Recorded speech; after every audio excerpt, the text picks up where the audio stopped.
पाठ 27 गोदान। गोबर और झुनिया के जाने के बाद घर सुनसान रहने लगा। धनिया को बार बार मुन्नू की याद आती रहती है। बच्चे तो माँ की झुनिया थी, पर उसकी पालन धनिया ही करती थी। वही उसे उपटन मलती, काजल लगाती, सुलाती और जब काम काज से छुट्टी मिलता तो उसे प्यार करती। वात्सल्य का यह नशा ही उसकी विपत्ति को भुलाता रहता था। उसका भोला भाला मक्खन सा मुख देखकर अपनी सारी चिंता वो भूल जाती और स्नेह में गर्व से उसका हृदय फूल उठता। वह जीवन का आधार अब न था। उसका सूना खटोला देखकर वह रो उठती। वह कवच जो सारी चिंताओं और दुरादशाओं से उसकी रक्षा करता था, उससे छिन गया था। वह बार बार सोचती, उसने झुनिया के साथ ऐसी कौन सी बुराई की थी जिसका यह दंड दिया। डाइन ने आकर उसका सोना सा घर मिट्टी में मिला दिया। गोबर ने तो कभी उसकी बात का जवाब भी ना दिया था। इसी ने उसे फोड़ा और वहां ले जाकर ना जाने कौन कौन से नाच नचाएगी। यहाँ ही वह बच्चे को कौन सा बहुत परवाह करती थी। उसे तो अपनी मिस्सी काजल मांग चोटी से ही छुट्टी नहीं मिलती। बच्चे की क्या देखभाल करेगी। बेचारा अकेला जमीन पर पड़ा रोता होगा। बेचारा एक दिन भी तो सुख से नहीं रह पाता होगा। कभी खांसी होती होगी, कभी दस्त, कभी कुछ कभी कुछ। यह सोच सोच कर उसे झुनिया पर क्रोध आता। गोबर के लिए अब भी उसके मन में वही ममता थी। इसी चुड़ैल ने उसे कुछ खिला पिलाकर अपने वश में कर लिया।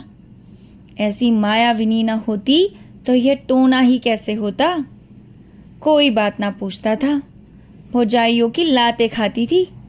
यह भुग्गा मिल गया तो आज रानी हो गई। होरी ने चिढ़कर कहा, जब देखो तब तो झुनिया को ही दोष देती है। यह नहीं समझती कि अपना सिक्का खोटा है तो सोनार का क्या दोष। गोबर उसे ना ले जाता तो क्या अपने आप से चली जाती। शहर का दाना पानी लगने से लौंडे की आंख बदल गई है। ऐसा क्यों नहीं समझ लेती। धनिया गरज उठी, अच्छा चुप रहो। तुम ही ने उसको मूड पर चढ़ा रखा था। नहीं, मैंने पहले ही दिन झाड़ू मारकर निकाल दिया होता। खलिहान में डांठे जमा हो गई थी। होरी बैलों को जुखर कर अनाज मारने जा रहा था। पीछे मुंह फोड़ कर बोला, मान ले, बहू ने गोबर को फोड़ ही लिया तो तू इतना कुड़ती क्यों है। जो सारा जमाना करता है वही गोबर ने भी किया। अब उसके बाल बच्चे हुए। मेरे बाल बच्चों के लिए क्यों अपनी सांसत कराए। क्यों हमारे सर का बोझ अपने सर पर रखे। तुम रहने दो जी, तुम ही सारे उपद्रव की जड़ हो। अच्छा तो मुझे भी निकाल दे। ले जा बैलों को अनाज बांट, मैं हुक्का पीता हूँ। तुम चलकर चक्की पीसो, मैं अनाज मांडूंगी। विनोद में दुख उड़ गया। वही उसकी दवा है। धनिया प्रसन्न होकर रूपा के बाल गूंथने बैठ गई और बिल्कुल उलझ कर रह गए थे। और होरी खलिहान चला गया। रसिक बसंत सुगंध और प्रमोद और जीवन की विभूति लुटा रहा था, दोनों हाथों से दिल खोलकर। कोयल आम के डालियों में छिपी अपनी रसीली मधुर आत्मस्पर्शी कूक से आशाओं को जगाती फिरती थी। महुए की डालियों पर मैनों की बारात सी लगी बैठी थी। नीम और सिरस और करौंदे अपनी महक में नशा सा घोल देते थे। होरी आमों के बाग में पहुंचा तो वृक्षों के नीचे तारे से खिले थे। उसका व्यथित निराश मन भी इस व्यापक शोभा और स्फूर्ति में आकर गाने लगा। हिया चरत रहत दिन रैन, आम की डरिया कोयल बोले, तनिक न आवत चैन। सामने से दुलारी सहुआइन गुलाबी साड़ी पहने चले आ रही थी। पाँव में मोटे चांदी के कड़े थे, गले में मोटी सोने की हंसली। चेहरा सूखा हुआ पर दिल हरा। एक समय था जब होरी खेत खलिहान में उसे छेड़ा करता था। वह भाभी थी, होरी देवर था। इस नाते से दोनों में विनोद होता रहता था। जब से साहजी मर गए, दुलारी ने घर से निकलना छोड़ दिया। सारे दिन दुकान पर बैठी रहती थी और वहीं वे सारे गांव की खबर लगाती रहती थी। कहीं आपस में झगड़ा हो जाए, सहुआइन वहां बीच बचाव करने के लिए अवश्य पहुंचेगी। आने रुपए सूद से कम पर उधार न देती थी, और यद्यपि सूद के लोभ में मूल भी हाथ न आता था। जो रुपए लेता खाकर बैठा रहता, मगर उसके ब्याज का दर ज्यों का त्यों बना रहता था। बेचारी कैसे वसूल करे? नालिश फरियाद करने से रही, थाना पुलिस करने से रही।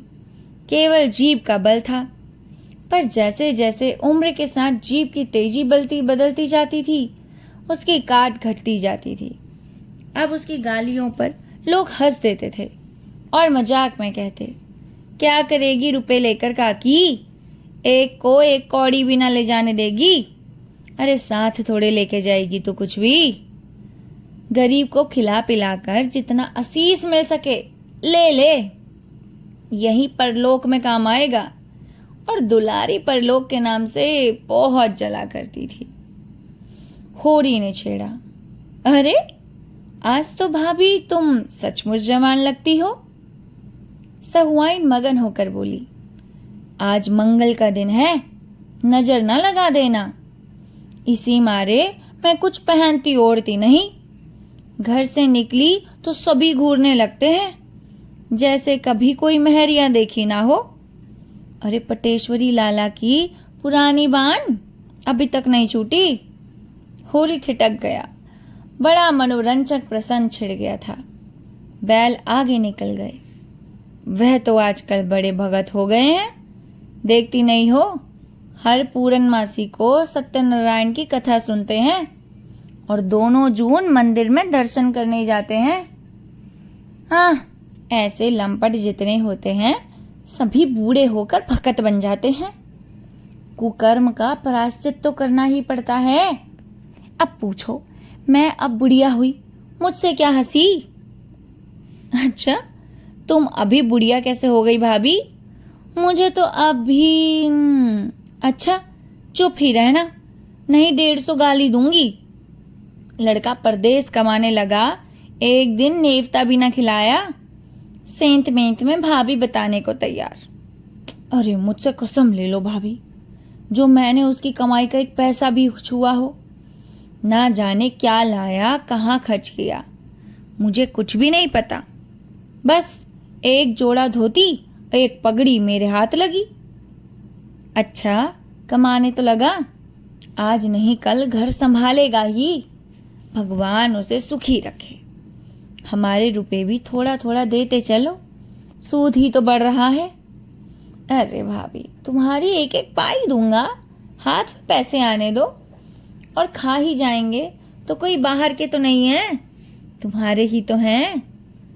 सहुआइन ऐसी विनोद भरी चापलूसियों से निरस्त्र हो जाती थी। मुस्कुराती हुई अपनी राह पर चली गई। होरी लपक कर बैलों के पास पहुंच गया और उन्हें पौर में डालकर चक्कर देने लगा। सारे गांव का यही एक खलिहान था। वहीं मंडाई हो रही थी। कोई अनाज ओसा रहा था, कोई गल्ला तोड़ रहा था।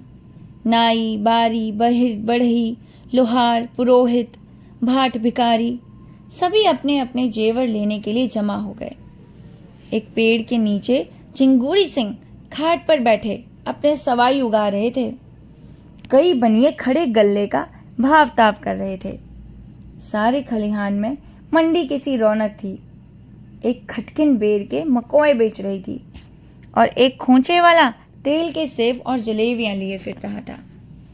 पंडित दाता दीन भी होरी से अनाज बंटवाने के लिए आ पहुंचे और झिंगुरी सिंह के साथ खाट पर बैठे थे। दाता दीन ने सुरती मरते हुए कहा, कुछ सुना? सरकार भी महाजनों से कह रही है कि सूद का दर घटा दो, नहीं डिग्री ना मिलेगी। झिंगुरी तमाकू फांक कर बोले, पंडित मैं तो बात जानता हूं, तुम्हें गरज पड़ेगी तो 100 बार हमसे रुपए उधार ले आओगे और हम जो ब्याज चाहेंगे लेंगे। सरकार अगर असामियों को रुपए उधार देने का कोई बंदोबस्त ना करेगी तो हमें इस कानून से कुछ ना होगा।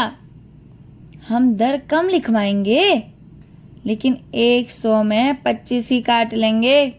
इसमें सरकार क्या कर सकती है? ये तो ठीक है, लेकिन सरकार भी इन बातों को खूब समझती है। अरे इसकी भी कोई रोक निकालेगी, देख लेना, कह रहा हूं। इसकी कोई रोक ही तो नहीं हो सकती। अच्छा, अगर वह शर्त कर दे जब तक स्टाम्प पर गांव के मुखिया या कारिंदा के दस्तखत ना होंगे वह पक्का ना होगा, तब क्या करोगे? अरे असामी को 100 बार गरज होगी, मुखिया को हाथ पांव जोड़ के लाएगा, दस्तखत कराएगा। हम तो 1/4 काट ही लेंगे, और जो फंस जाओ, जाली हिसाब लिखा और गए 14 साल को। झिंगुरी सिंह जोर से हंसा। तुम क्या कहते हो पंडित? क्या तब संसार बदल जाएगा? कानून और न्याय उसका है जिसके पास पैसा है। कानून तो है कि महाजन किसी असामी के साथ कड़ाई ना करे, कोई जमींदार किसी काश्तकार के साथ सख्ती ना करे। मगर होता क्या है? रोज ही देखते हैं वो, जमींदार मूसक बंधवा के पिटवाता है,